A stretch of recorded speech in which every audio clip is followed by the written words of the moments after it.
ஒரு ஒரு கருத்து சுதந்திரமுள்ள ஒரு மனிதர், அந்த கூட்டத்தை சேர்ந்த ஒரு நபர். அவர் வந்து இத்தன நாள் வந்து மானாவாரியா ரொம்ப கெட்ட வார்த்தைகள் ரொம்ப அடித்தட்ட அளவுக்கு பேசிட்டு இருந்தாரு. அதாவது அவர் என்ன பேசினாருன்றத இப்ப நான் மென்ஷன் பண்றேன். ஒரு இப்போதைக்கு ஒரு 3 வாட்டி 4 வாட்டி மெசேஜ் வச்சுப்பாரு. வச்சா இவ்வளவு தூரத்துக்கு அடிப்பாரு. "நீ எல்லாம் ஒரு பொண்ணா? நீ இன்னும் உயிரோட இருக்கியா? நீ எதுக்கு இந்த வேலை? உனக்கு எதுக்கு இந்த பொழப்பு? நீ எதுக்கு விஜய்க்கு சப்போர்ட் பண்ற? அவரே குடும்பம் இல்லாம பொண்டாட்டி பிள்ளைங்கள ஊர்ல விட்டுட்டு உட்காந்துருக்காரு. நீ போய் உன் புருஷன் பிள்ளைங்கள பாரு. இதை விட்டுட்டு நீங்க வந்து வேலையை பாக்குற.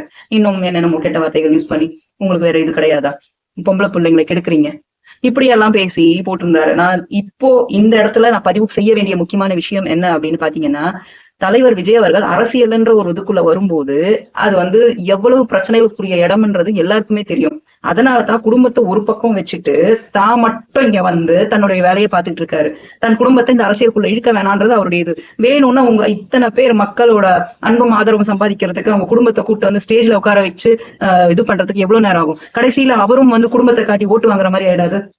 அவர் ஒரு தனி நபராக விஜய்ன்ற ஒரு பேரை வச்சுக்கிட்டு ஒரு அரசியல் களத்துல தனி நபரா போராடிட்டு இருக்காரு. இதுல வந்து அவங்க பொண்டாட்டி வரணுமாமா, அவங்க பிள்ளைங்க வரணுமாமா. உனக்கு எதுக்கு அந்த வேலை? பொண்டாட்டி பிள்ளைங்கன்னா அவங்க அவங்க குழந்தைங்களை படிக்க வைக்கிறதுக்கு அந்த குழந்தைங்களுக்கு என்ன மாதிரியான தேவைகள் இருக்கோ அந்த ஊர்ல, அவங்க வெளிநாட்டுல இருக்காங்க, அந்த பெண் பிள்ளைக்கும் சரி அந்த ஆண் பிள்ளைக்கும் சரி நிறைய தேவைகள் இருக்கும், படிப்பு விஷயங்கள் இருக்கும். அந்த மாதிரி விஷயங்களை விட்டுட்டு தாய் இங்க வர முடியுமா? இல்ல பிள்ளைங்களை கூட்டிட்டு வர முடியுமா? எல்லாம் படிச்சதெல்லாம் போதும் வாங்க அப்படின்னு கூட்டிட்டு வர முடியும். உங்களுக்கு புரியுற மாதிரி சொல்றேன். இந்த மாதிரி தற்கொலைகள் புரியுற மாதிரி நான் சொல்றேன். ஒரு 8 வருஷம் முன்னாடி குழந்தைகள், என்னுடைய குழந்தைகள் ரொம்ப சின்ன குழந்தைகள் அந்த நேரத்துல என் வீட்டுக்காரருக்கு வந்து வேலை இடமாற்றம் செய்யப்பட்டது. அவரு தனியா போக வேண்டிய சூழல். அந்த நேரத்துல நானும் குழந்தைங்களை கூட்டிட்டு அங்க போக முடியாது. காரணம் குழந்தைங்களோட ஸ்கூல்லாம் இங்க நடக்குது. அதாவது கிட்டத்தட்ட பாதி வருஷம் அந்த மாதிரி.